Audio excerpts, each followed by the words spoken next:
the car that's off the hook. Old school dope look. Paint job got them shook. You are now listening to a Power Requires Hustle presentation. What up, world? This is KingKold the rapper, and I'm hanging out in the Rabbit Hole studio, and I got a very special guest this evening. I got Joe Feeney on the phone. Say what up, Joe. What's going on? Yeah, man. Okay, so for you guys that may not know, Joe Feeney is an absolute G when it comes to this podcast shit. Anyone that has a podcast, he literally either works on their show or produces it and builds it. Whether it's Raven's show or Keepin It 100, which is my absolute favorite podcast. You actually work on Shane Helm's podcast too. I found that out, which is really cool. Just a ton of shit, man. You know, and I guess you're a writer too, which is really cool. I didn't realize that, but I guess you kind of have to be. What is it exactly that you're writing, Joe? Well, when I've written all my life, right, and it kind of started I was like a super little kid trying to bang away on the old school like typewriters, and I would try to write stories and read them to my parents and shit like that. And after that, I would write, I would use a word processor or just write a notebook, and I would write short stories and things like that, and then I would read them to the class, in elementary school until I wasn't allowed to read them anymore because they, would be violent or whatever, and I went to Catholic school, right? So I was censored early on. In my teens, I started writing songs a lot, and that was the idea back then was to try to, get into music and start a band and all that stuff. And although I've flirted with it a little bit into my 20s, where I've done a little singing with some different bands, and I've always tried to write songs. It's just something that I thought I had a knack for, just writing lyrically and everything like that. It just never panned out. I didn't push it as much as I should have. Probably now I'm older. I'm in my late 30s and stuff, and I still get the itch and all that. But I've mostly turned to trying to write. Right now, for example, I have an old screenplay that I wrote for a class in school, and I just rediscovered it in like a box of stuff. My wife and I, when we moved, we hadn't really gone through some of these boxes, and it's one of those deals where we moved a couple of years ago, and it's just old, dusty boxes that you still haven't looked through, So I found an old script, and I'm trying to really either expand it, because it was more like for a short film. I want to see if I can write it for a full length, or I'm also trying to tune it up a little bit for possibly a short story or a novel. And I've been doing a lot of screwing around with that lately, but I mean, long-winded answer, but the short answer is I've dabbled in writing as far as, any genre, but today, my ideal writing job would be writing movie scripts or for like a, TV drama. I'm a big fan of the great TV dramas like Sopranos, 6 Feet Under, Breaking Bad, Mad Men, and so on. Dude, that's crazy. Like, literally, 3 of the 4 of those, only because I haven't watched Mad Men. You know what I'm saying? But, like, Breaking Bad, 6 Feet Under, and Sopranos are literally in my top 5. No doubt. It's funny because, it takes me a minute to get hooked on a show, and I'll drop a show for years and then find my way back to it. So, the same thing happened to me with Breaking Bad and Mad Men. I watched, the first 2 or 3 episodes a few years back. I think they were just getting ready to wrap up or something like that. I didn't watch when they were on TV live. I just caught up on, Netflix or whatever. Yeah, you binge watched them, or you were intending to. Yeah, and I dropped off a little bit. I don't know why. And then when I picked them back up, I consider, Breaking Bad had the craziest last season of TV I've ever seen. They just didn't give a fuck. Oh, dude, it was insane. It really was. I can curse on here, right? Oh, yeah. Are you serious, Joe? Yes. Let me explain something to you. I do rap music predominantly, and I'm a pro wrestler. The pro wrestling thing we got to kind of be careful with. The rap music part, I own all of the publishing to my music, so I say whatever the fuck I want. You know what I'm saying? There you go. That's just who I am. So, yeah, no problem there.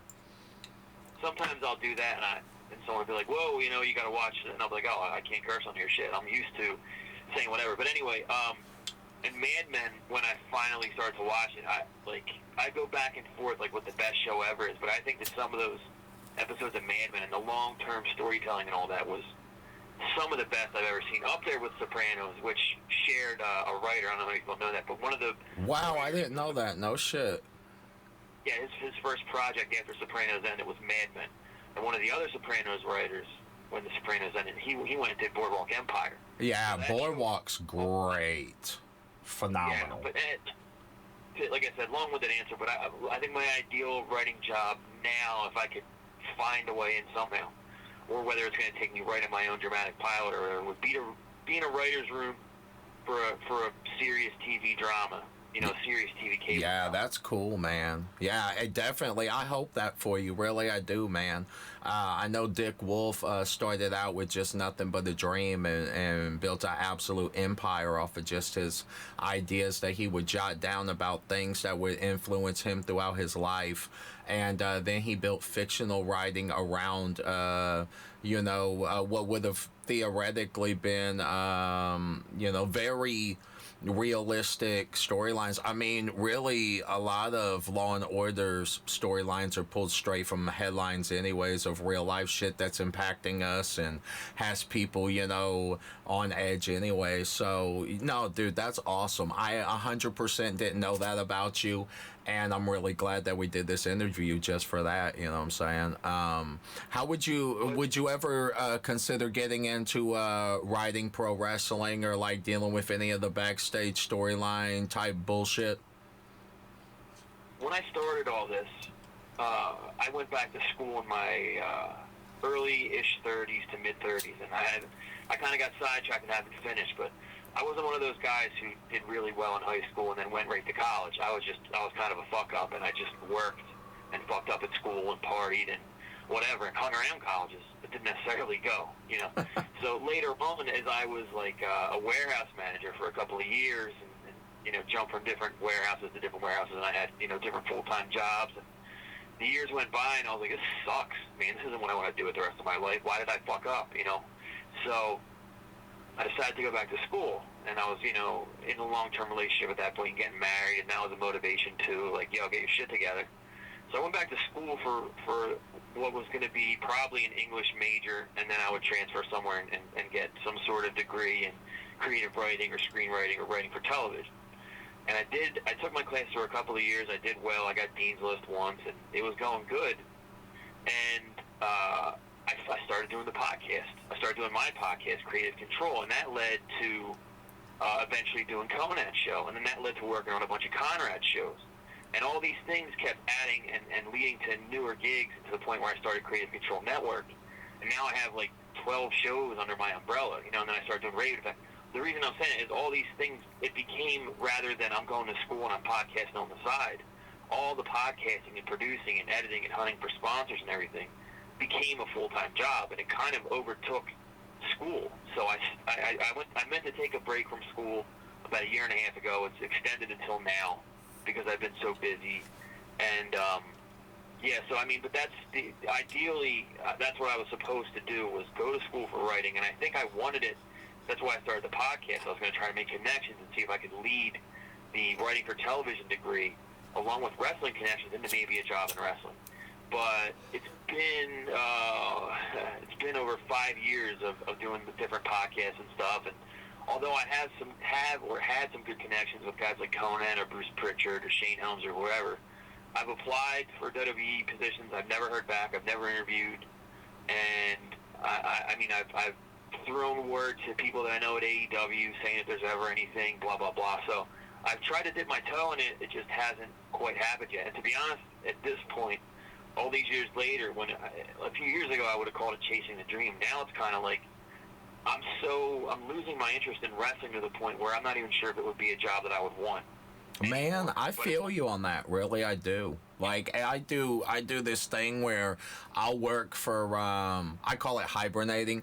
I'll literally wrestle from, like, March all the way to, like, late October, and then when it gets cold, I'm like, man, fuck this. I don't know what it is, but when it gets cold, I lose interest in doing a lot of the gigs because I really hate the cold weather.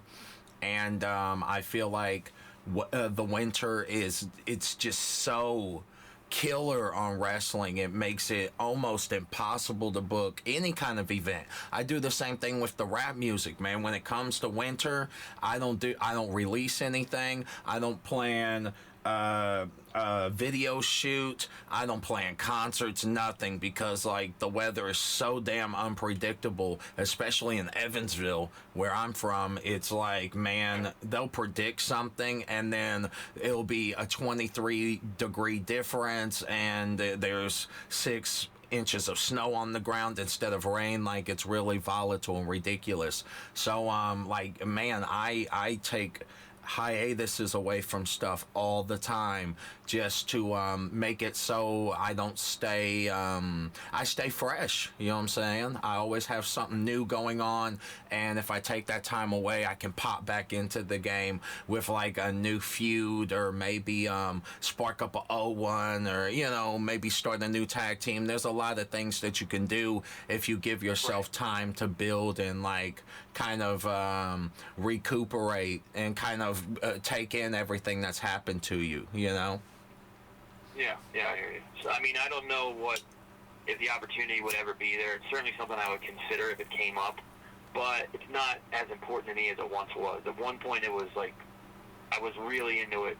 One of the reasons I went back to school was to try to get that TV writing degree or certification and then apply for WWE. Like, that's what I thought I was going to do. Yeah, And like, I just kind of lost the drive for that particular gig. Like I'm saying, I would certainly consider it if anyone ever gave me the chance, but it's not something that I'm particularly chasing anymore either. Understood. Like, I'll be honest, there's not a wrestler in the world that'll say that at one point they didn't have the dream of working for WWE, but I have heard such bad things, like, and some of it's not even like hidden stuff. Like, I got to there was like maybe 2 or 3 weeks last year where I spent a lot of time around Tracy Smothers and just you know, on the road with him and working at different feds that I've never even checked out before. Like, they would him and Johnny, you know, Richards, the guy that trained me, would just get a hold of me and be like, hey, are you coming to this show? And I'm like, well, fuck, I guess I am, you know. And we would just go to some random place and he would just tell me these really rough stories about working for WWE in different instances. And man, I don't know if it would be for me, you know. To each their own, but that work schedule's ridiculous.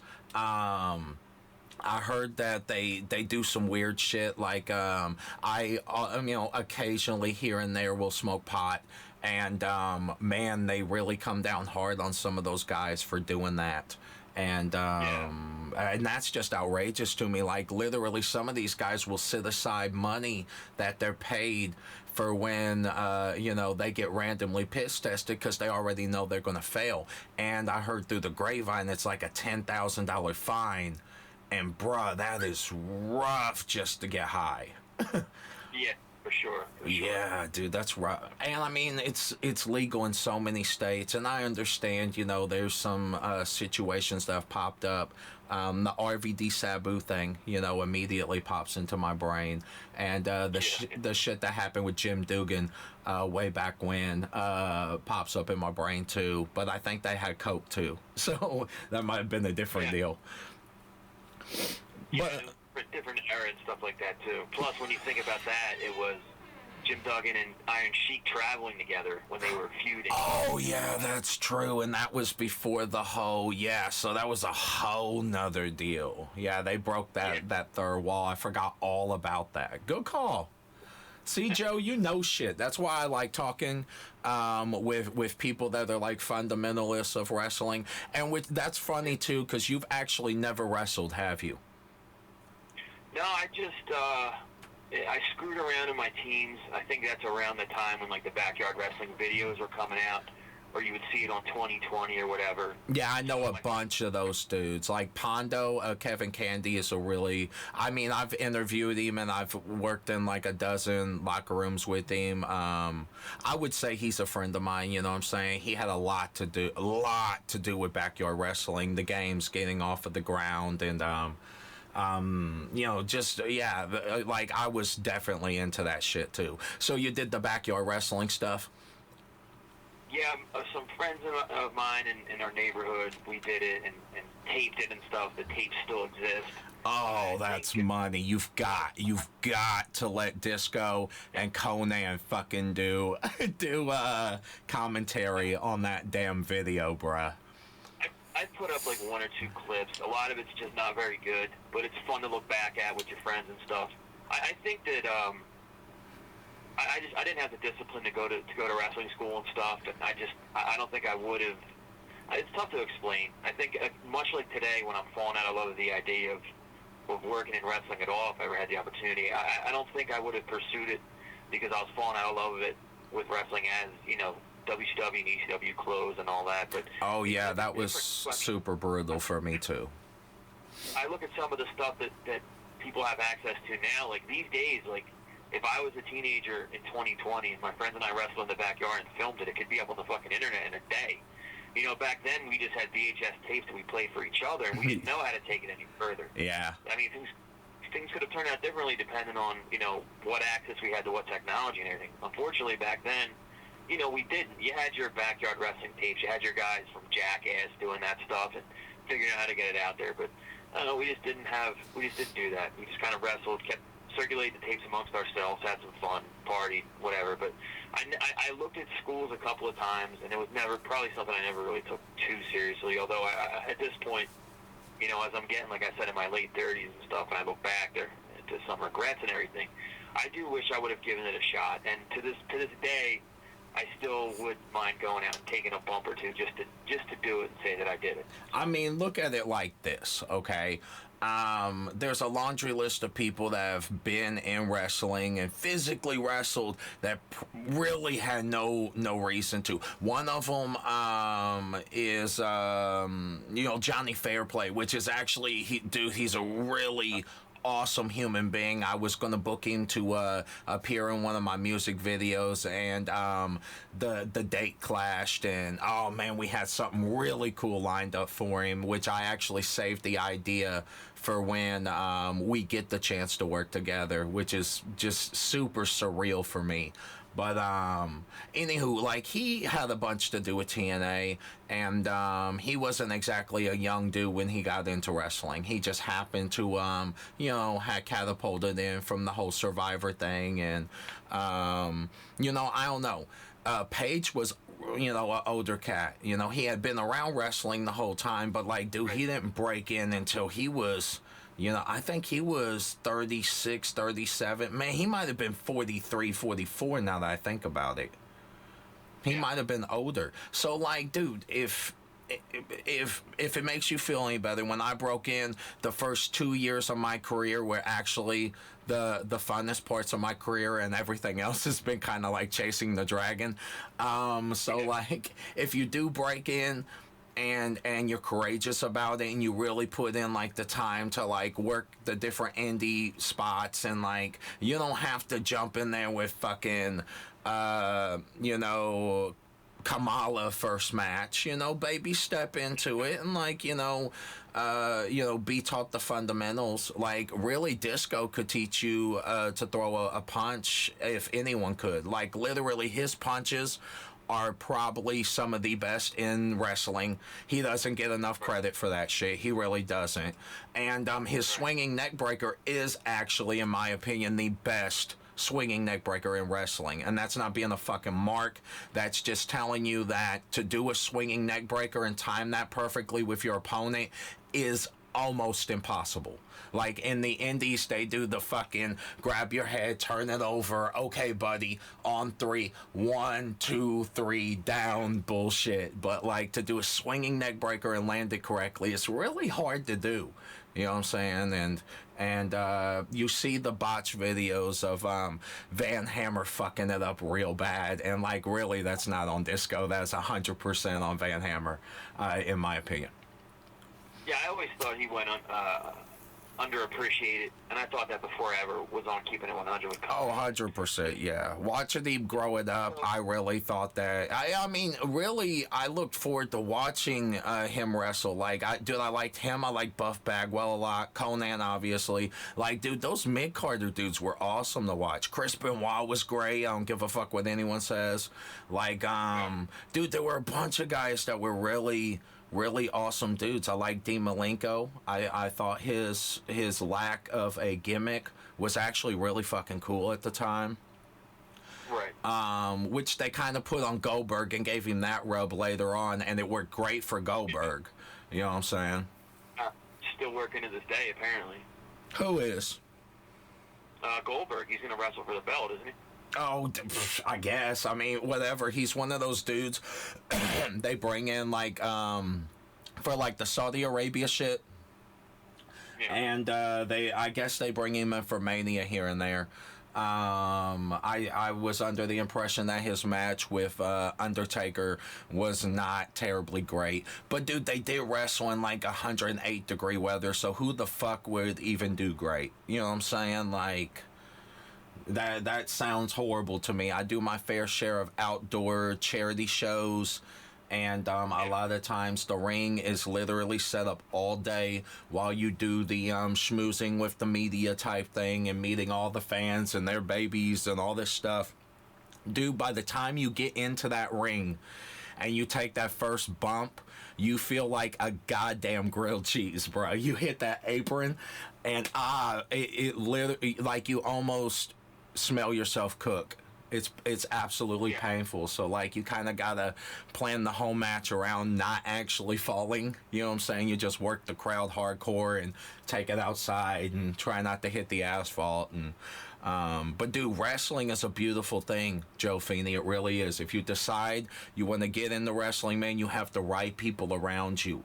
Konnan is just and not even just in the States, like outside of America, he is really, really respected and well thought of. And imagine if you were able to tell people that you were trained by Konnan and fucking DI. It'd be amazing. Yeah. In fact, you shouldn't produce another fucking episode for him until they start training you officially. Well, not only did I probably miss my window due to, just not doing it when I was younger, but now I'm 38. I got herniated discs in my back, and I'm fucking 245 pounds, and not in the best shape. So it would take a lot for me to work my way up to even being able to beginning to train because of the way Listen, I let myself get. Let me tell you something. The 245-pound thing is ridiculous. Like, I don't know how tall you are, but, like, that is not overweight by any aspect, if that's what you're getting at with that.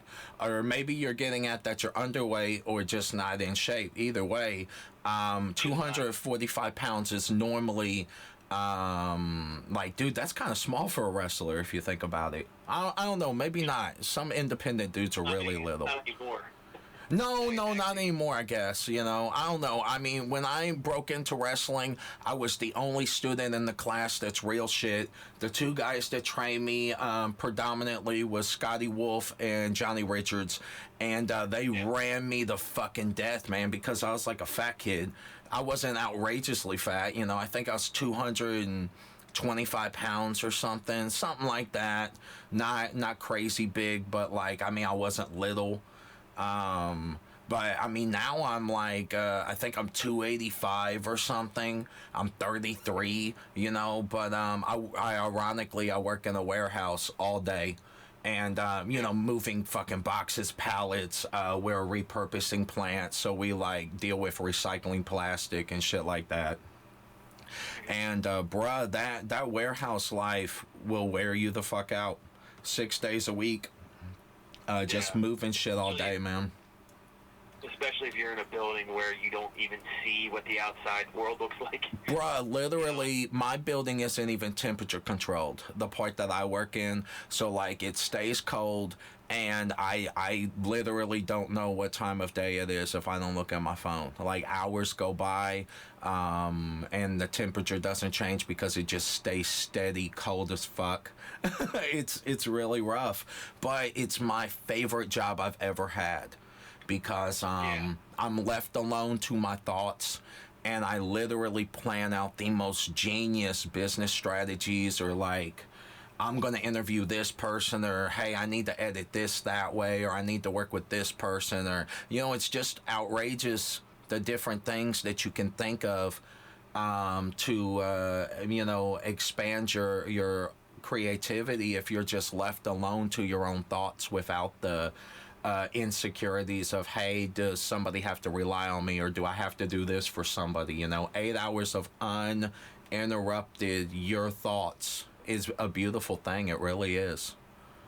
Yeah, and the job that I mentioned that I was working when I was returning to school, the place moved, and when they moved to strictly an office building, so they closed the warehouse and farmed the work out, so I was out of the job. But Oh, the best shit. part about it was similar to what you're saying. Like, I was like the only one there. Occasionally I had temps because the second guy always would quit, right? But I would have 8 to 10 to 12 hour days, sometimes 14. Like, it could get a little silly, but I was mostly there by myself. I could throw headphones in. That's when I started listening to all sorts of podcasts, whether it be MLW Radio or Jericho or... Dude, I literally did the same thing. That's how I got into you guys. That's hilarious. It really is. Right, and that's how I listened to everything MLW Radio had back then, which was, Konnan and MSL and Court Bauer on the one show. They had the Writers Room, which was another show. They had Cornette. They had Kevin Sullivan. They had special extra, mailbags and shit with Konnan. No shit. That's cool. Person? Oh, I didn't know that Kevin Sullivan had a show on there. That's actually really badass. I'm kind of a fan of Kevin Sullivan, but in a weird way. Like, I almost am like... I like him a lot because of everything that he's done for wrestling, but at the same time, I'm like 5% scared the shit of him because, like, there's that little part of me that's terrified that he might have had something to do with the Benoit murders, and, like, it's just, I don't know, it's like if you were to meet OJ, you're like, oh shit, this is OJ, this is amazing, he is a great football player, and then there's that little part of you that's unsure of, what happened there or whatever the fuck, but, Okay. But anywho, so if you were to break into wrestling, you know what I'm saying, what would your, like, your moves kind of be like? Like, would you be more of a luchador? Would you be more of like a technical wrestler? Would you be a shooter? Like, how would a Joe Feeney, how would a Joe Feeney break into the business? How would he structure his moveset? I would just be the Sandman, because that's pretty much... Bruh, that's actually legit. I'm almost the same height and weight, and that's pretty... I could probably just throw a punch and swing a cane and bump, and that's pretty much all I could probably do. Bruh, if you did that would be so fucking over. Like, you just come out, you drink a Mountain Dew, smash it over your fucking face, and just start tearing into people with a cane. That is the only way, really, for you to break in, You've got to save somebody, too. That always gets over for some reason. You have to save a really established star. Like, it would make sense for you to just save the Sandman using his own gimmick. That way he wouldn't feel like you were just blatantly stealing his shit. You know what I'm saying? Yeah. I mean, even back when I was younger and I was, doing the backyard stuff and thinking about, hey, maybe I'll give this a try, whatever. My guys were Sandman, Foley, and Raven. So I was never like, hey, I want to be Chris Benoit. Or I want to be Rey Mysterio. Like, that was never what I was into anyway. So, no matter what generation or whatever era of my life, rather, I would have gotten into it. I always would have been like a brawler type, because that's just what I liked and probably all I was really capable of. Bruh, I actually had the honor of sharing a locker room with Raven, and I have the greatest fucking Raven story, bruh. And I bet you, I don't know if he'll even remember it. Maybe he will, because he is actually one of those dudes that's extremely intelligent and just remembers fucking everything.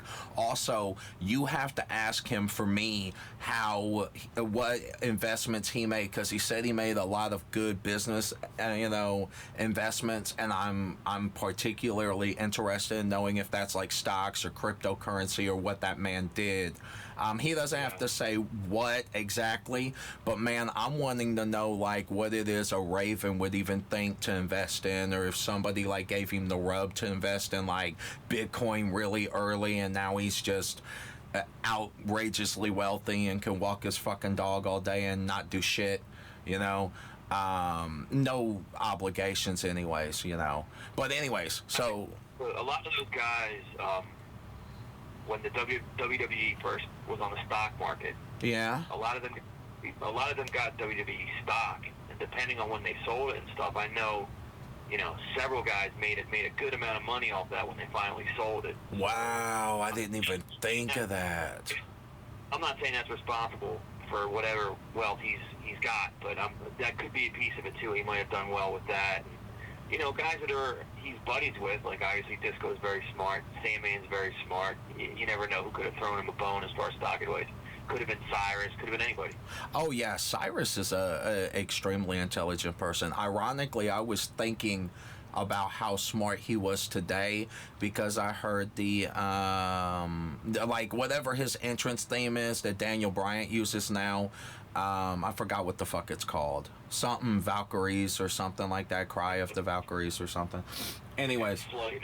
Yeah, Flight, that's what it is. Thank you. But anyways, I heard that, and then I got to thinking about how he did a lot of stuff with New Japan, which I think is super awesome. And he kind of actually got me into New Japan inadvertently because he was talking shit to Disco on the podcast.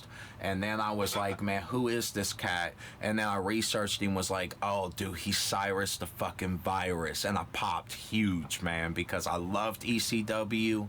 And one of the shows that I saw as a kid, it was my first professional wrestling show ever that I got to go and see. I got to see ECW when they were like on their last leg or tour or whatever. And dude, it was phenomenal. It really was, man. He did a whole spiel in the ring. I don't know if I think Joey Styles was gone at that time for some reason, but I think Joe Gertner was there. And dude, it was just a great thing. I'm a huge fan of ECW. I know you are too. And it was a big part of my life. It really was. And when WCW and ECW folded, man, it broke me. It really did. Because it's kind of like if, you know, there was nothing but Coke to drink. That's really what wrestling felt like forever with the WWF. It was just brutal. It's funny, as we record this, it's a Tuesday, very early Tuesday morning, late Monday night, but the newest episode of The Raven Effect that came out today, we were both saying the same thing. No way, seriously? Raven, as a wrestler, was talking about how badly the ECW and WCW closing and then the failed invasion, like, just destroyed his love for and interest in wrestling. And I was like, man, I'm the same way as a fan, watching from the outside. Oh, yeah, no doubt, yeah. It broke me, man. Yeah, and used guys that I was a big fan of, like Raven or Taz or whoever, and they brought them in and they didn't really do anything with them. And they made them really secondary chumps to the WWE guys, and I was like, I think it pushed a lot of people away, actually. Yeah, I mean, really, if you think about it, the only guy that they really pushed, I mean, they gave Tommy Dreamer a decent, like, rub here and there. But really, RVD they pushed, and then the shit happened with Sabu in the car, which really could have been overlooked as, oh, well, it's him. Or they could have used it in a positive outlook, and they could have been, like, edgy and cool.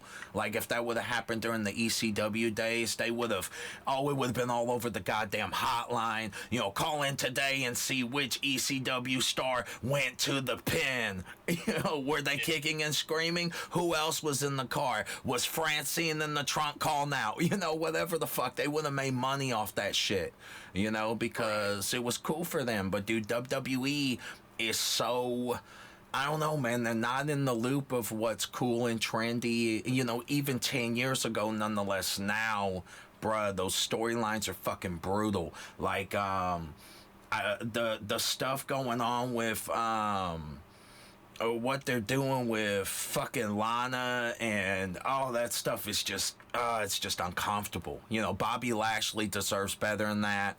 I've been waiting forever for Rusev to do something tight and just something super creative. And, bruh, they're not doing shit. They're just, it's a really bad, horrible, like you would expect it to be on MTV. It's just really not good.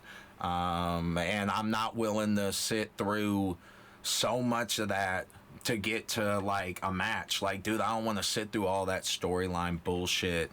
I know Disco likes it, but bruh, I am a wrestling fan first. You know what I'm saying? If I want to watch that shit, I'll turn on a goddamn drama movie. Bruh, I don't want to sit through all that nonsense. You know, at least not so much of it, you know?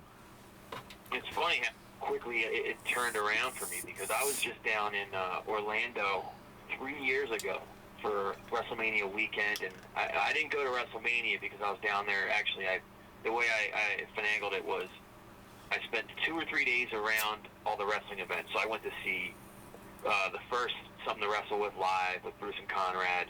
I went to Wale Mania. I went to WrestleCon. I went to Hogan's Beach Shop. I went to WWE Access. I did all this stuff in 2-3 days, and then damn, dude, you did that in like one weekend, all that shit? Yeah. Damn, did you sleep? Like, Thursday night we got there, and then Friday and Saturday I did all that shit, and then Sunday we left all the wrestling stuff and went to Disney World for the week. So, but that was a cool week. Like, we got like 8 days, an 8 vacation, which we never really get too many vacations. But that was just 3 years ago, and I was so hyped to be down there and go to Access and see everything, and go to Hogan's store and see all these events. I went to Janela's first spring break event. I went to WrestleCon. I went to see the Pritchard show. Like, I did all this stuff, and that was only 3 years ago. And by the following year, I just remember I just edited the Orange Show that's coming out this morning, and the topic for the episode is Elimination Chamber 2018. And I'm listening to the show as I'm editing it. I realize I have no fucking memory of this show or any of it. None, like, bruh. I don't remember any of that shit. Like, yeah. What in the hell? Where was I even at in 2018? Like, what the fuck? Oh, brutal. Just somewhere between 2017 and 2018 is when I really started to lose interest. Yeah. I'll still watch the pay-per-views, because I've been watching the pay-per-views every month with a couple of friends for a long time now, probably 6 years or something, since we really started doing it regularly. And even though they suck, it's still a reason to get together with friends. But I can't remember anything. Like, I can't remember what happened at WrestleMania last year or the year before. Like, I got nothing. Do you know why? Because it didn't matter. You know what I'm saying? They build up all of this hype all year for WrestleMania. And, like, you know, props to them, because, like, artists do the same thing where we build hype all year. We release little snippets. You get to see an album cover, maybe get to see part of the track listing here and there. Like, we build all this hype. And then when the album gets put out, if you don't have the right promotional shit, if you don't have your commercials lined out, if you don't have all this radio advertising, if everything doesn't click together, man, it's not going to matter. And I feel like WWE is focusing so much on the XFL that I have seen no hype about any of the wrestling shit. Like, dude, they've been on Fox, and I have not seen shit. And I mean, I don't go out of my way to see stuff, but bruh, I don't see anybody talking about something cool happening on Facebook. Like, the people that tweet, I mean, that's different. Those people are gonna watch the shit anyways. I feel like the Twitter kids are just, they have their own identity with that shit, and they breathe it, and it matters so much to them.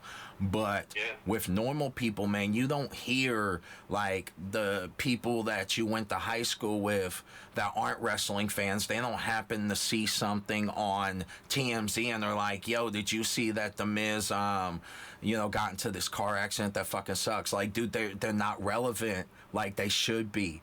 You know, like when Shawn Michaels got his ass whooped by that Marine, that was before the internet was really hardcore. And, like, bruh, there was, like, some stupid fucking rumors about, like, it was 8 Marines and fucking they whooped Bulldog's ass. And that wasn't necessarily true, but, like, who fucking knows? Because wrestling isn't exactly the most trustworthy fucking business anyways.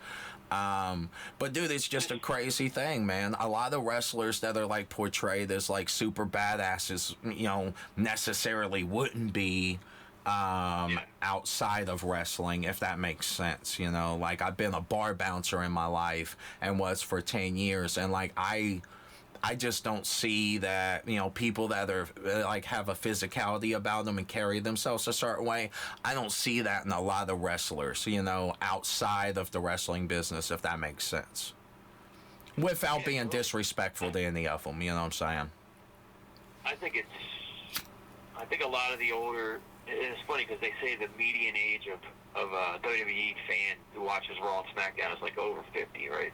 Which is Whoa, wild to me, no 'cause shit. And I know that, yeah, and anyone that I know that's in their 30s or 40s, a lot of those fans have backed away. And I think it's because, some of it's because of what you were talking about, the Twitter wrestling fans and how obsessive they are and how they act at shows and stuff like that. And I think a lot of the way the fan base has gone has definitely pushed me away. A lot of the attempts by wrestling to become politically correct or reach out to the social justice warriors and stuff, that's pushed me away. I mean, if you were to tell me that WWE would be back on, WWE would have a show on Fox, and that TNT would have a new primetime wrestling show every week in the vein of Nitro, and if you were to tell me I wasn't watching any of it and I couldn't care less, I wouldn't believe you. Bruh. Where we're at.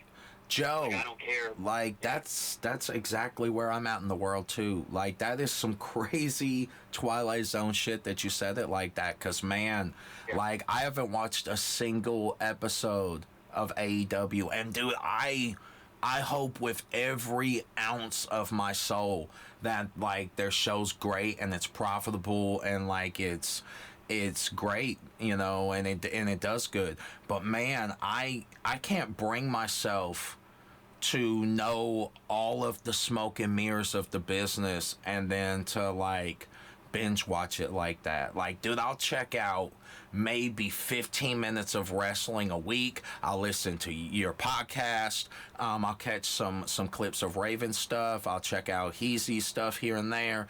But man, I definitely don't watch the 18 hours a week or whatever that is available to us now. Bruh, it's too much. Between AEW, SmackDown, fucking Raw, Velocity or whatever their little offspring shows are, everything that's on the network that can be streamed nonstop, you know, like they're killing the wrestling business by making it oversaturated. When we were kids, man, we had like, we didn't even have Monday Night Raw at first. You know what I'm saying? We had like the Saturday USA Superstars fucking show. That's my earliest memory of WWF, is like seeing Jim Duggan with the American flag and like it goes across the screen and you know that shit. So like the fact that wrestling fans can just binge watch an outrageous amount of wrestling, man, I don't even know if it's healthy the way that it should be, you know? I mean, it's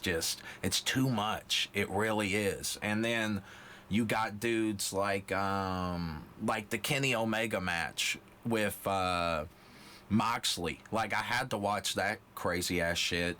But man, like they did everything but cut each other's legs off with a chainsaw. It was like this big elaborate bunch of shit, and it's like, bro, where do you even go from there? Like, what can you possibly do next? And I don't know. How did you feel about the match? You know which one I'm talking about, with the mouse traps, and they pulled up the fucking apron and did some spots, and they did all kinds of crazy shit. Wait, you want to know the truth? I'll tell you the truth. I watched it, and I don't remember.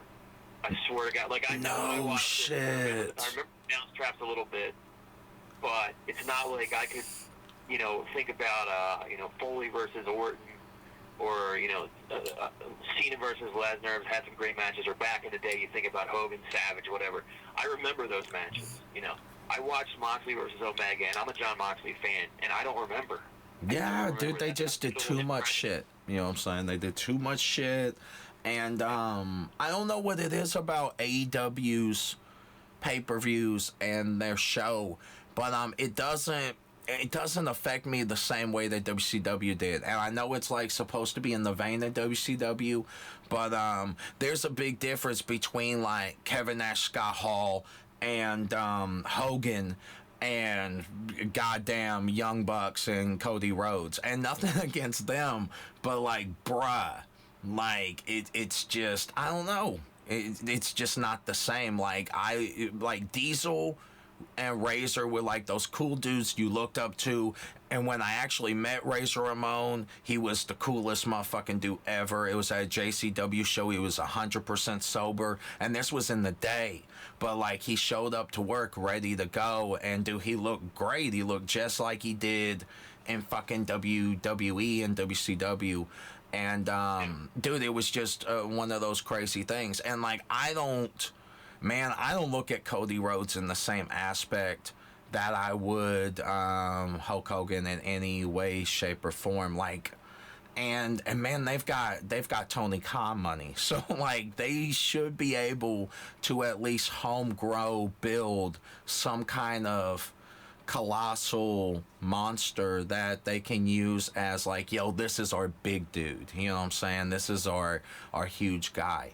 And I really hope they do that with Ryback, to be honest, man. I've been tagging Cody Rhodes and Ryback and shit for like literally 6 months. Just like trying to get them to understand like that Ryback is that fucking dude. He really is. You know, he can still go. He's huge. I think he's like he's got all the potential. And like if they really let him go as a bad guy, he'd be a fucking absolute monster. He'd be an asshole, you know, because I feel like he would really live that life, you know.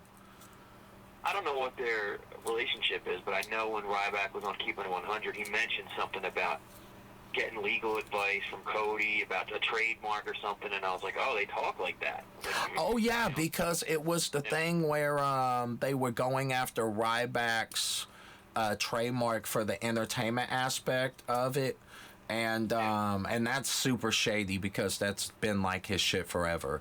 But that's how WWE is, man. They got over on the Dudleys that way, and super shitty, bruh. Super shitty business move, for real. Yeah.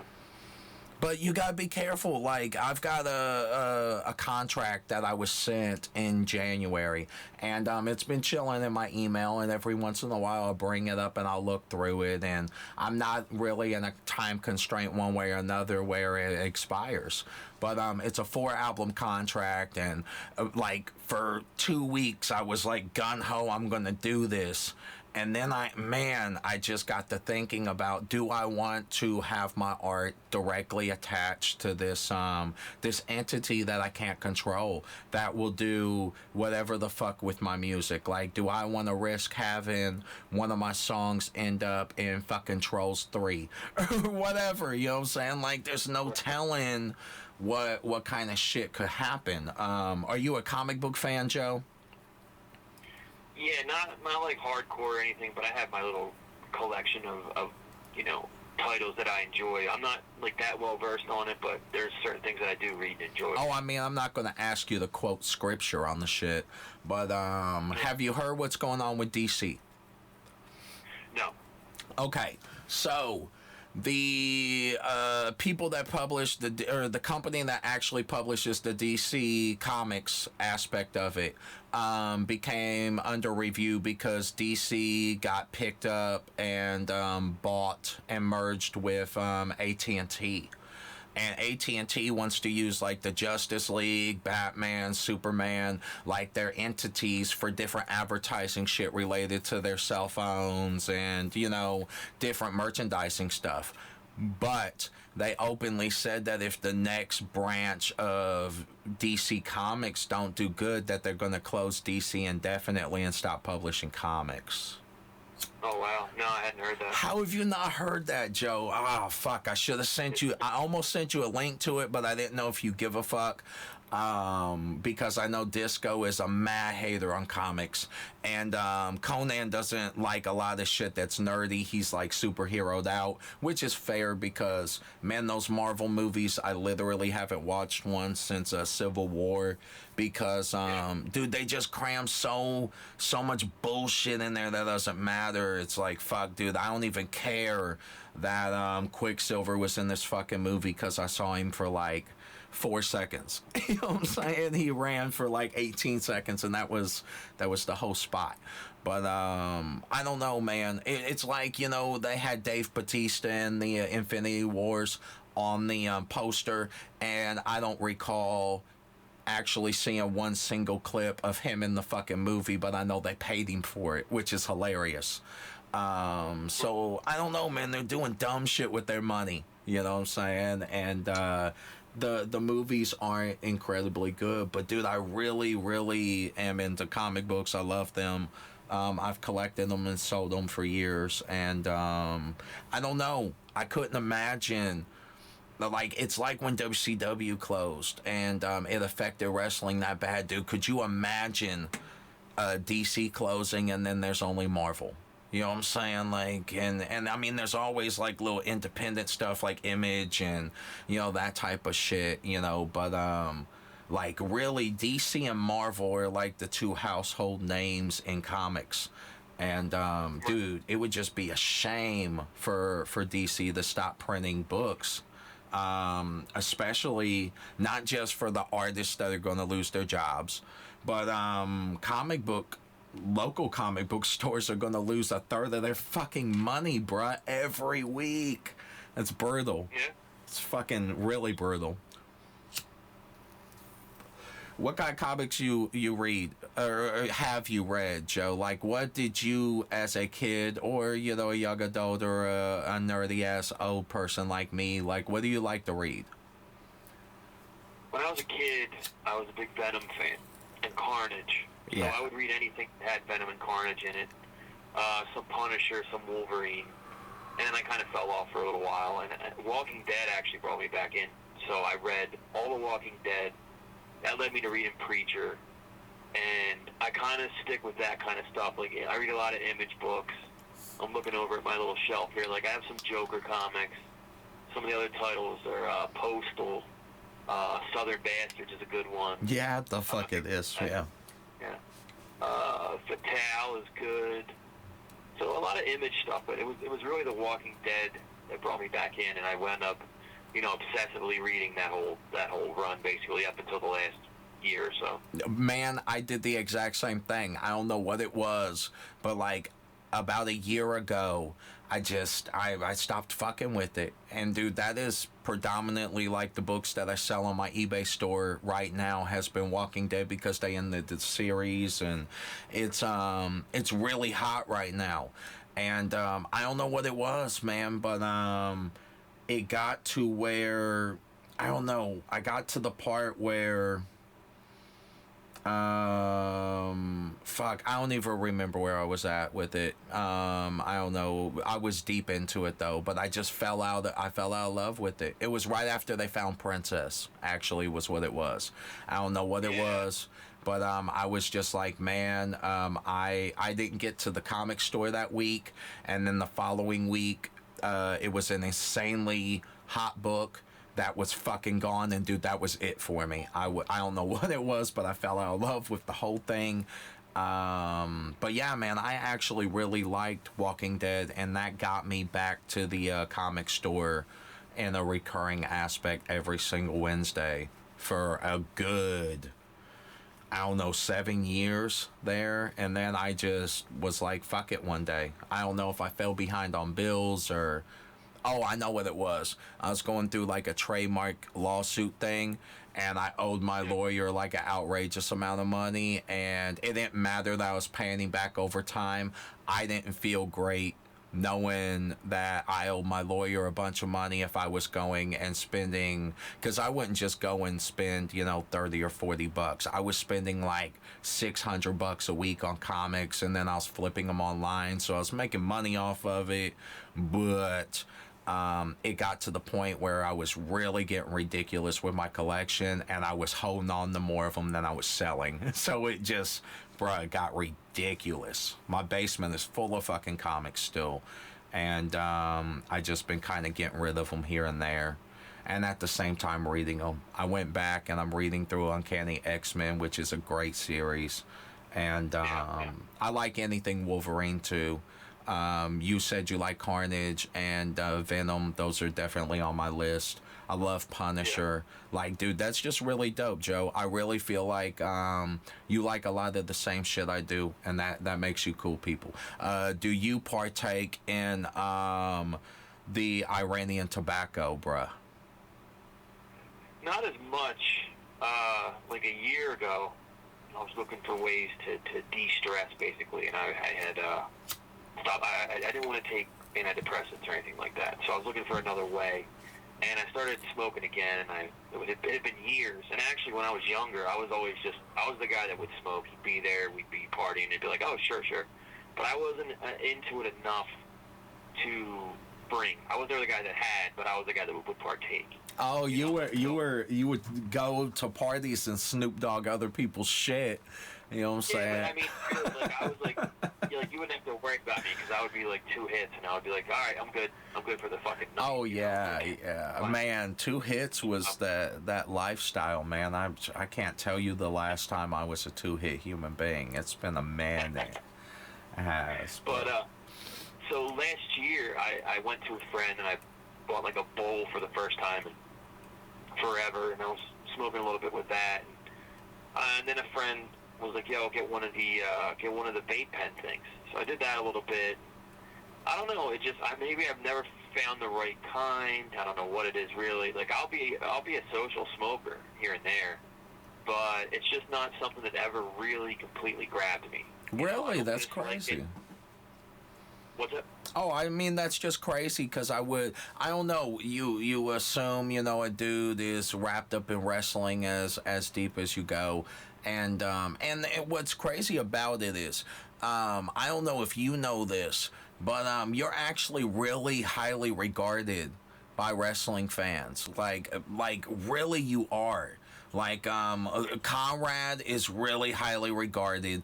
And the guy that works for Joe Rogan's podcast, I can't remember his name, and I feel horrible about that. But like he's the producer of it, and he's really highly regarded. So like really, you're up there in like the top 3, maybe 4 or 5 dudes that do podcasts as far as wrestling fans go. And dude, that's something to be motherfucking proud of. For real, it is. Thank you. Yeah, and like I explained earlier, it's just been a funny path. It's not anything that I planned, and it became a full-time thing. And now what I really like to do, more so than do my show, and more so than even co-host with Konnan and Disco, is I've started to enjoy the business side of it. So, of course, by that I mean I put out Shane Helms' show for him. I've put out Road Warrior Animal show for almost 2 years. Yeah, that's a great show too, man. Vampiro just started a podcast. So now I'm working with Vampiro a little bit. Oh, so are you going to produce his as well, like to build it and like structure it and, Yeah. I'm not going to co-host. It's just, he sent it to me. I level it. I add some music. It's not really, complex or anything like that, but we decided to work together a few weeks ago. And then I have, of course, the smaller, lesser-named shows like fucking Husey Does a Choosy Hello, the Mike Durbin show. There's a couple of wrestling shows. There's, Let me ask you something real quick. How did you... I don't know, there's a couple of the Twitter guys that I absolutely can't stand, and like if they're friends of yours, whatever, but like who is the snowflake kid that's like, oh my god, he's fucking horrible. Not Kevin Gill, but the other dude. Fuck, I can't remember his name. I don't think it's anybody on my network. No, it 100% isn't, but you guys are cool with the dude. You interview him every once in a while, and dude, he will say outrageously stupid shit, defending like women's wrestling in the most outrageously ridiculous. Ryan Satin is his motherfucking name. That is his name. Okay. Oh, okay, Ryan. Yeah. Bruh, Ryan Satin is one of those dudes that I'm pretty sure that I just have him blocked on every one of my Twitter accounts. I can't. And it's not even like that I'll follow him, but so many people react to this shit when he reacts to like your stuff or something Konnan says, or he'll spin something of Disco's totally fucking in the wrong direction. Like Disco hasn't worked around women his entire fucking life.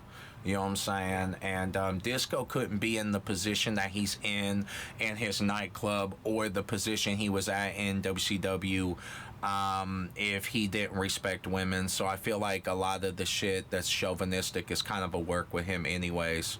But and I mean it's cool because like that's his thing. That's like if you met Cornette and he wasn't like a particular asshole, because like that is like his whole deal, bruh. So like you can't expect Hulk Hogan to not be Hulk Hogan, etc. and so forth. You know what I'm saying?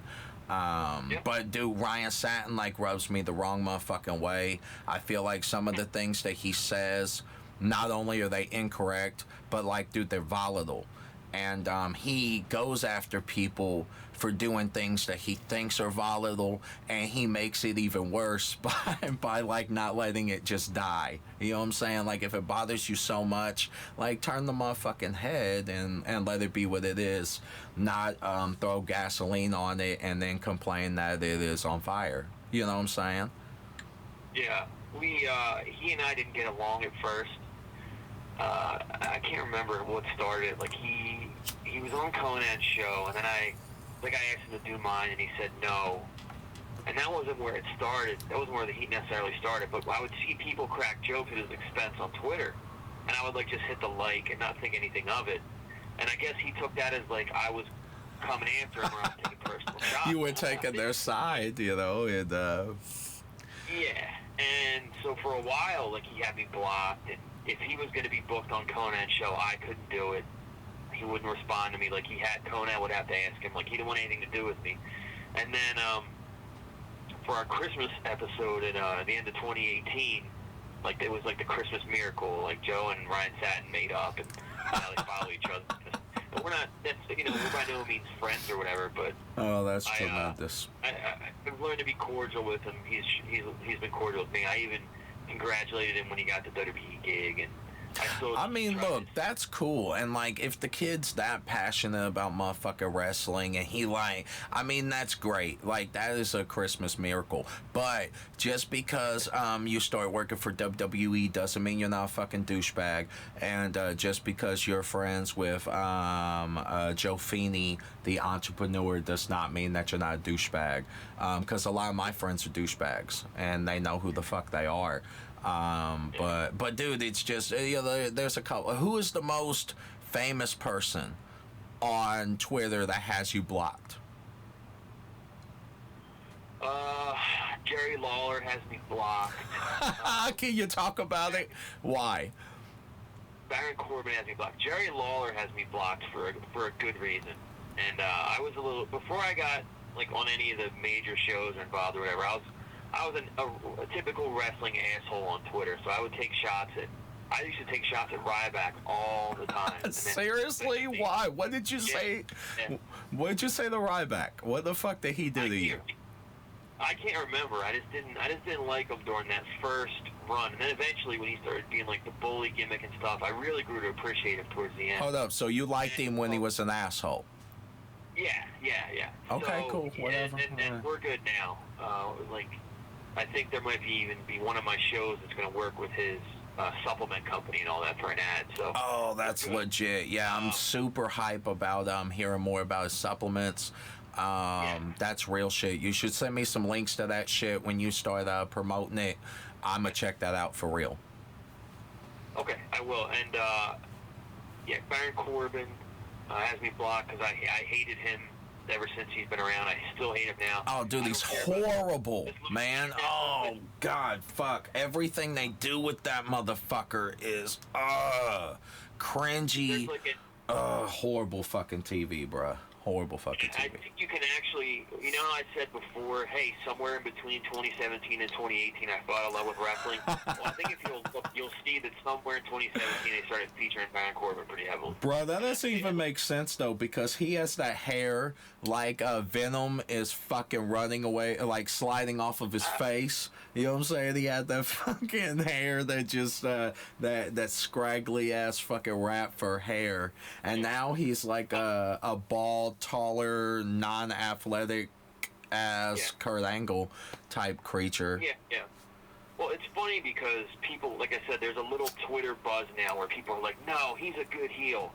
he's a good heel. That's why you don't like him. He's a good Nah, heel. bro, No, just not a good he's heel. not interesting to me. You know, I do like his finish though. I think his finish is one of the tightest finishes in wrestling. But bruh, you cannot base a whole career around your goddamn finish. And bruh, they don't give him nothing, in my opinion, man. They don't give him nothing to make him interesting. They don't. His storylines are fucking. They're so dull. They are so white bread. You know what I'm saying? They're just I have plain. to explain to people that they're like, you know, you just don't like him because he's a heel and he's doing his job. And I was like, no, man, I don't like him, and I turned off the show, and I haven't put it back on. Yeah, I mean, you liked Ryback when he was doing his heel job. Everybody liked the NWO when they were heels. I mean, Steve Austin was a tweener heel. The Rock was a tweener heel. Ric Flair was a tweener heel. I mean, the list goes on, bruh. There's a million people that have the potential of being liked, and that dude is just a dude that is not liked, and not for good reasons. You know what I'm saying? That's just how I feel about him, man. But the one thing I was going to say was that I still, and this will all tie together, I still go to shows because one of the perks of my gigs is the fact that I can harass guys for free tickets, right? So I can hit up Shane Helms and go, yo, I want to go to the pay-per-view. And he'll hook me up because I do his show. Oh, that's legit. I'll go That's to cool. MLW shows and hang out with Konnan, and he'll have me get drops for the show. And boom, I'll get to that show for free. I get to go to Impact shows for free. It's one of the cool perks. Even though I'm not a huge fan anymore, I still like the live shows. So, long story short, the reason I'm telling you this is I went to Extreme Rules last year in Philly, last summer, and Shane got me these awesome fucking tickets. And one of the main reasons I went was because Undertaker was wrestling, and I wanted to be there for his entrance. And it was worth it, believe me. I got a great video of the dude, entrance. no doubt, yeah. I took a friend of mine that's been the biggest Undertaker mark his whole life, so I got to do something nice for a friend. But the reason I'm telling you this is because that night Baron Corbin hit Becky Lynch with this fucking end of days finish, and I popped huge. So I might hate him, and he might bore the shit out of me a lot, but when he hit her with his finish, I was like, this is fucking tremendous. Dude, that's what I'm saying. Like, his finish is one of the tightest. And you know what, man? His finish is dope. And I'm going to tell you this. And I don't want to sound like one of the Twitter dudes, but dude, you might change your opinion on Baron Corbin, because I felt the exact same way about Kevin Owens, who is the most famous person that has me blocked on Twitter. And dude, okay, this is what happened. Me and 4 other independent wrestlers were passing around this meme of Randy Orton was picking him up to put him on the safety rail to do something, right? And he had this look of pure anguish because he was picking up Kevin, and Kevin looked super heavy. So I made this motherfucking meme that said, this is a picture of Randy Orton carrying his bride across the threshold, or some shit like that. All right, me and 4 other wrestlers, and I won't even call them out, but me and 4 other wrestlers were passing it back and forth on Twitter, and it was funny. And bro, one of them tagged goddamn Cornette in it, and it was over with. He fucking shared it, and dude, 175-ish whatever fans started tagging fucking Kevin Owens in. And then bruh, his fans came at me, and I was like, dude, don't come at me, I'm fat too. But I'm not on goddamn WWE. They didn't give me a title belt. I'm not refusing to go to the goddamn gym. I'm not, there's a lot of shit that Cornette had problems with him about that was it's not unrealistic. You can't go into a business full of guys that are muscular, and which is based around the idea of fighting one another, and be incredibly out of shape. On the independents, I get the advantage that I'm just bigger than the other guys. So I fight like a big dude. I throw my weight around, punches. I'm not throwing drop kicks. I'm not splashing off the top rope. I'm not taking away from any of the little dudes that do that shit. You know what I'm saying? I make it look like a fight. But with Kevin, what was bothering me was his rolling somersault into the corner fucking thing was bothering me forever. And I didn't like that he was like a heavy set dude like I am, and he was on television like with, you know, getting championship belts that like really athletic dudes got to the right to wear. You know what I'm saying? Like, he had a belt before Kofi had the belt, and Kofi was there like 7 years longer than him. And Kofi's incredibly athletic, you know what I'm saying? Yeah. But anyways, what I'm getting at is you might change your opinion on Corbin later, because I changed my opinion on Kevin. I saw he was like, he played the ring veteran position, and you've never been in the wrestling ring, so you might not know this, but like when there are multiple guys in the ring, there's always one guy that they have in there that kind of run traffic. You know what I'm saying? So, like, in a lot of the matches during, like, the SmackDown, Matt Hardy, Jeff Hardy, you know, TLC days, they actually had Fit Finley in a bunch of those matches, and he was telling people what the fuck to do. You know what I'm saying? And it worked out really good. So if you break into wrestling and you ever get the chance to, you know, pull somebody like Fit Finley aside and be like, hey, how was this built, or like, how did that happen? You know, sitting under somebody's learning tree in wrestling is a beautiful thing, Joe Feeney. It really is. You should definitely take advantage of talking to Disco, especially about his creative shit. I mean, you want to write that. You know, if not just, you know, that, but like you want to be creative in other aspects of writing.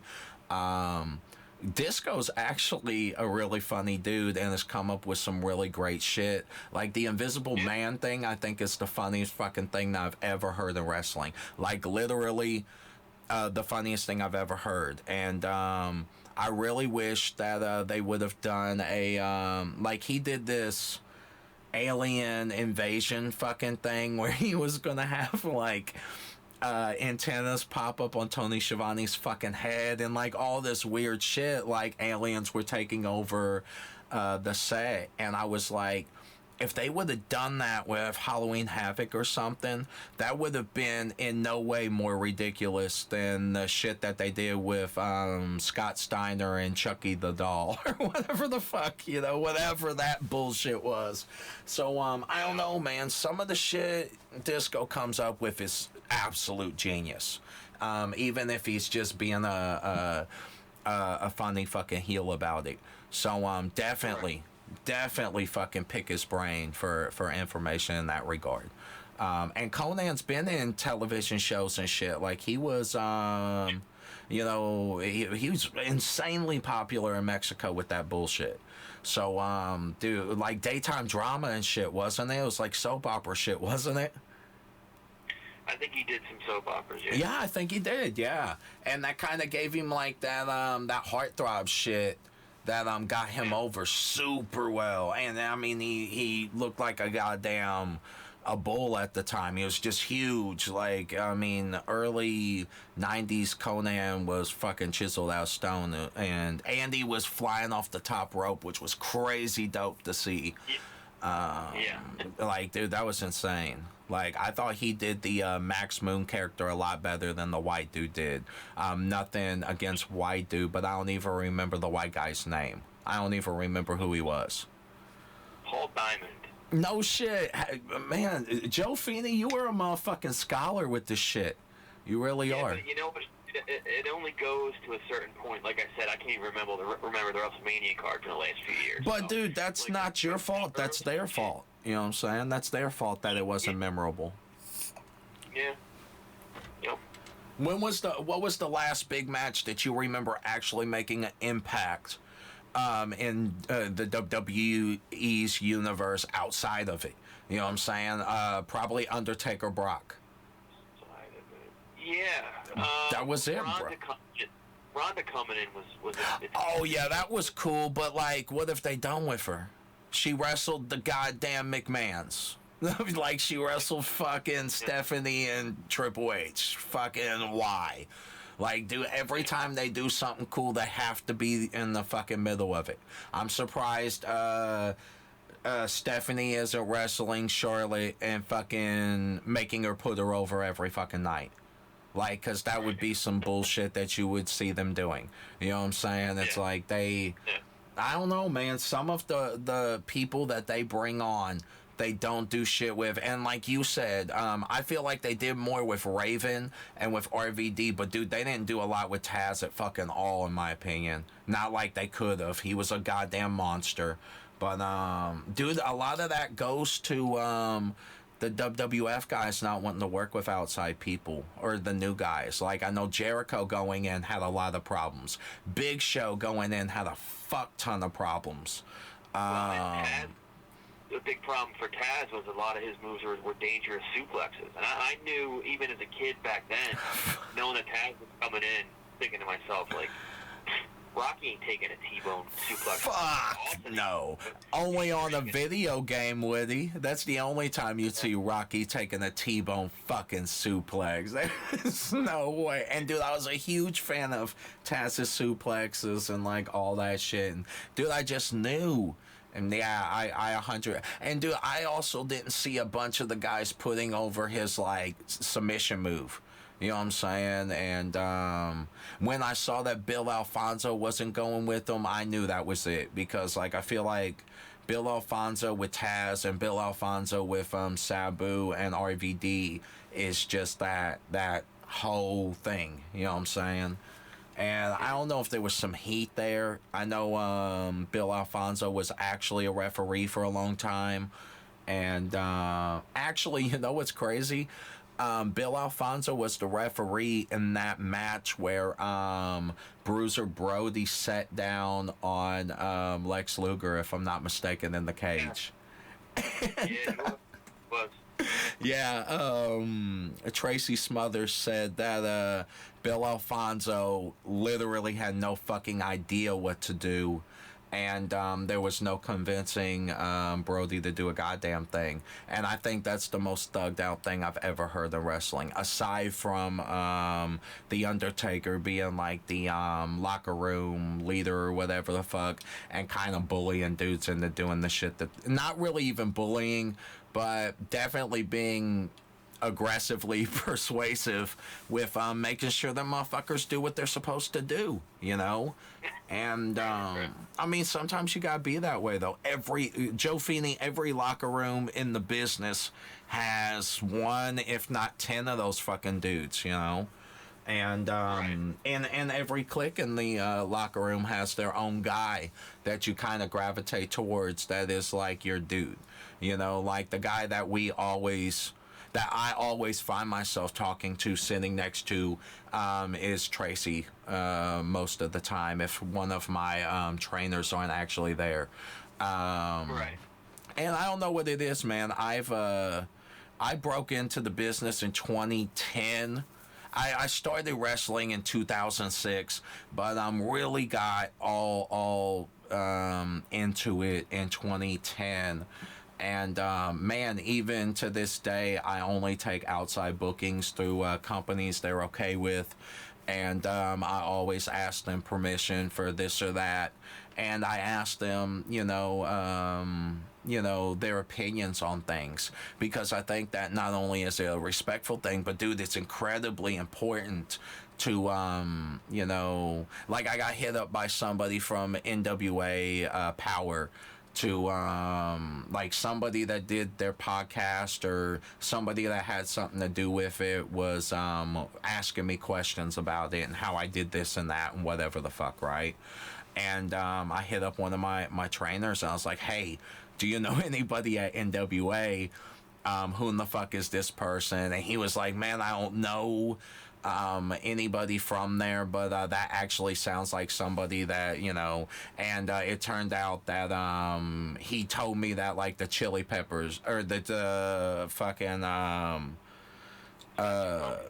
what? Smashing Pumpkins. Yeah, thank you. The Smashing Pumpkins dude apparently owns NWA now, which is fucking incredibly dope to me.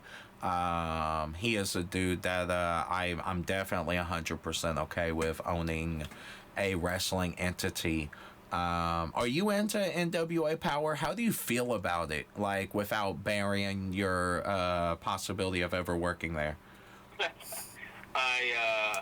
I watched the first couple episodes and I just it just kind of trailed off for me. And I don't think it's anything to do with the show. It just has to do with my losing interest in pro wrestling as as a whole and in general. But the shows look good. I know, like, my dad and my brother are way in. I know a lot of people are enjoying it. It just, I just don't have the time, really, to sit down and watch a wrestling show anymore. I just don't. I mean, you've got so much to do with it.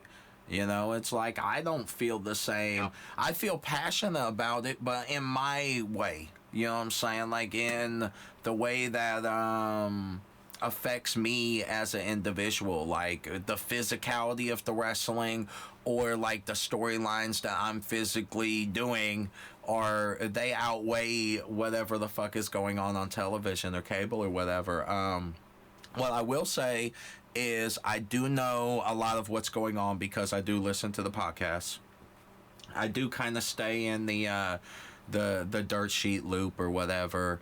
But I wanted to ask you, how do you personally feel about Tessa Blanchard winning the TNA World Championship? Like, how does Joe Feeney reflect on that situation? I understand it. It's a way for the company to stand out, to be different, and to get some attention. And I think if there was ever, or at least in the past few years, if there was a woman available to put that heavyweight title on, I think Tessa has proven, through matches with Callahan and Brian Cage and whoever, that she's up to the task. I can see why they did it. It doesn't bother me like it bothers some people. And actually, if there was a company that I would go out of my way to watch right now, it's Impact. I don't know why, just for the past couple of years, their pay-per-views have been good. I like the way that Don Callison's got them more book. I like them bringing in some old faces like Van Dam and Shamrock. And, yeah, man, I'm a huge fan of that. Yeah, definitely. Yeah, so Impact to me is cool, and I don't mind Tessa being the champion. I think that it's a thin line, though, and I don't know how long that they should continue with it, or how many of the top male talents she should be beating. Yeah, man. I don't know, man. I kind of felt the same way about it. It's like I'm pretty sure Brian Cage is fucking absolutely a huge human being. Like, he's an absolute big person, is he not? He's enormous, yeah. Okay, so like odds are, I don't know, man. I've never seen a huge male human being get beat up by I don't know. Tessa's not a small girl, but she's not a goddamn Gahilith monster. Like, dude, he is a big human being. I don't know. That's where I lose my thing on it. Like, I feel like it would have been more believable if they had like a intergender tag team belt thing going on. Like, I feel like that would have been a better option. Like, when I broke into the business in my first year, I suggested that idea to the guy that does the booking at the company that I work at, and like, dude, he loved the idea and they ran with it, and they had the first male female tag team, and the girl that he was tagged with was Alita Ortiz, who was like, dude, I've been body slammed by her, and I'm close to 300 pounds. Kayfabe, I'm really a big person. Like, I'm heavy, I'm huge, and like, she body slammed me like it wasn't shit. Like, it's believable if like the woman is like a masculine, not even masculine, but like, dude, if she carries herself in a believable aspect, it gets over. You know what I'm saying? It really does. But I don't know, bruh. Maybe not with a dude that's outrageously big. And I don't know. I know they let go of Eli Drake because he wouldn't put her over, and I thought that was shitty of them, because Eli Drake, he was by far one of the best talkers on their television show, by far. Like, I love this work. I like this promo work. I like the way that he went to the ring. He had his little catchphrases. The goddamn fans knew what was going on. That doesn't get over with me. He's one of the few guys that the fans actually reacted to in that way. And they let him go because he wouldn't lose to a fucking girl. Are you serious? You are now listening to a Power Requires Hustle presentation.